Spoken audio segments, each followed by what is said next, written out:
بہت سارے لوگ جن کو حضور علیہ السلام نے چاہا وہ آج مدینے میں. بڑی حسرت ہے مدینہ دیکھنے کی، ہر کسی کی، میری بھی آپ کی بھی بڑی حسرت ہے.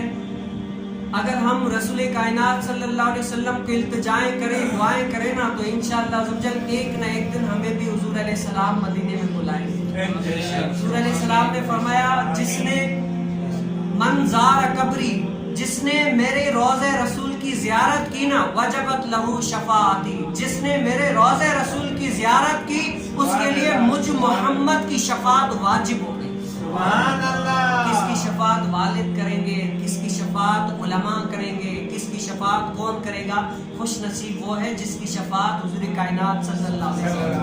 سبحان اللہ. یہ کیا ہے؟ اگر مدینہ دیکھنا بھی ہے نا، اگر مدینہ دیکھنا بھی ہے تو کیا کریں؟ اپنا یہ کہتے ہیں گھر چاہتے ہو دو جہاں کی بھلائی، تو گلے میں ڈال دو پٹا محمد کی غلامی. جب محمد کی غلامی کا پٹا انسان کے گلے میں ہوگا نا، آپ نے دیکھا ہوگا جب کتے کے گلے میں پٹا ہوتا ہے نا، مالک جہاں اس کو لے کر جاتا ہے کتا پیچھے پیچھے. اور میں نے ایک دن، ہمارے یہاں کتا ہے، اس کو بلاتا ہوں نا، اکثر اس کے لیے بھی بلاتا ہوں تو وہ دور دار سے اپنے مالک کی ایک آواز سن کے دم ہلاتا ہوا مالک کے قدموں میں آ کے گر جاتا. میرے آنکھوں سے آنسو نکل گیا. یار کتا حالانکہ وفا سے مشہور ہے، کتنا وفادار ہے کہ مالک کی ایک آواز سن کر اپنی دم ہلاتے ہوئے جو ٹکڑا پھینک کر دیتے وہ کہتا ہے اے مالک دیکھ تو نے ٹکڑا پھینک کر دیا ہے. کیا ہے؟ اے مالک دیکھ تو نے ٹکڑا پھینک کر دیا ہے، لیکن اس کا حق ادا کرتے ہوئے میں تیرے قدموں میں آ کر گرا ہوں. اللہ کی نعمتیں ہم پر اتنی نعمتیں ہیں، اتنی نعمتیں ہیں کہ اگر ہم ان کا شکر ادا کرنا چاہیں نا نہیں کر سکتے. لیکن کیا ہے، ہم روزانہ سنتے ہیں، روزانہ اللہ کی ہمارے پاس جو ہے نا کانوں میں آواز لگ رہی ہے، لیکن یہاں تک نہیں جا رہی. بڑی کوشش کر رہے ہیں، نہیں جا رہی. اسی لیے ہمیں بلاوا بھی نہیں آ رہا مدینے سے. ہر کوئی جا رہا ہے.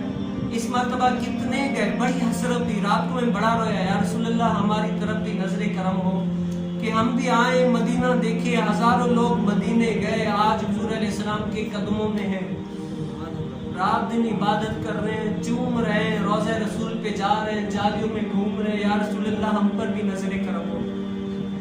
تو کیا جو جا رہے تھے نا وہ یہ کہہ رہے تھے کہ میں کہاں تھا اس کرم کے قابل، حضور آپ کی بندہ پروری ہے. تو کیا یہ سوچیں کہ یار ہماری بھی ایک دن ایک رات مدینے میں گزرے. موت آئے تو کہاں آئے؟ قدموں میں حضور علیہ السلام کے. جنت البقیع میں موت آئے تو موت کو بھی مزہ آئے. قیامت والے دن حضور علیہ السلام کو عرض کر دی یا رسول اللہ عمل کوئی نہیں ہے لیکن تیرے مدینے میں آ کر مرے، صحابہ کے ساتھ آ کر یہاں پر مرے ہیں.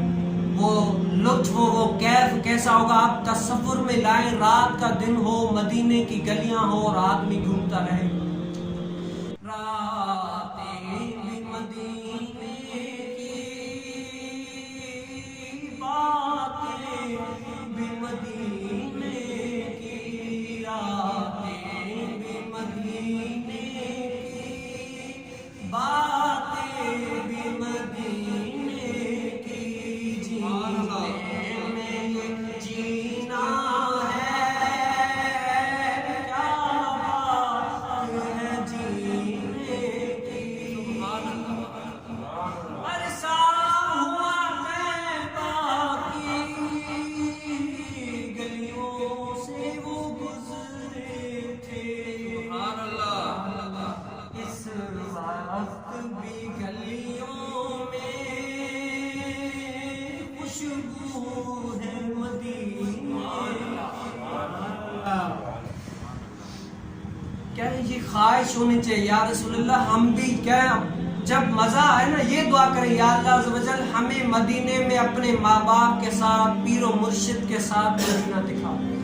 جب ہم مدینے جائے نا، ہر کوئی گیا، سارے لوگ چلے گئے، رہ گئے نہیں رہ گیا بس. سرکار غوث اعظم نظر کرم خدا، سرکار غوث اعظم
سے دعا ہے ہمیں حضور کا حقیقی عشق نصیب فرمائے، اور جیسا حضور علیہ السلام نے اپنی امت کے لیے رات کو رو رو کر دعائیں مانگی ہے نا، میں کہتا ہوں اگر وہ سیرت کا کوئی چیپٹر پڑھ لینا اس کی آنکھوں سے رک نہیں سکتا۔